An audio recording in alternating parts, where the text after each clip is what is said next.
ఎవడెళ్ళడు. కానీ ఇన్ని చోట్ల తిరిగి నాకు పెద్ద సర్కిల్ ఉందండి అంటాడు. నాకు వాళ్ళు తెలుసండి, వీళ్ళు తెలుసండి అంటాడు.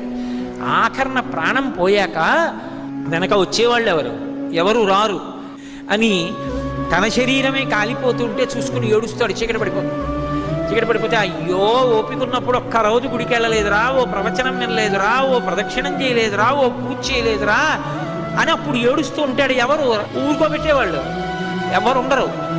అప్పుడు అక్కడ ఎవరూ లేకపోతే చచ్చిపోయిన వాడు ఏడిచి 1000 మాటలు చచ్చిపోతారని నేనున్నాను, ఏడవకురా, ఇంకో శరీరం ఇస్తానని చెప్పడానికి అక్కడ కూర్చున్నాను పార్వతి అన్నాడు.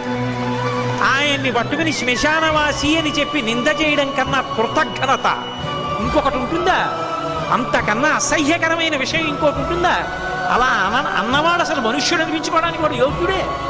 కాబట్టి అందుకు కూర్చున్నాను పార్వతి, అంతేకాని నాకు సరదా పుట్టి శ్మశానానికి వెళ్ళి కూర్చోలేదని చెప్పాడు.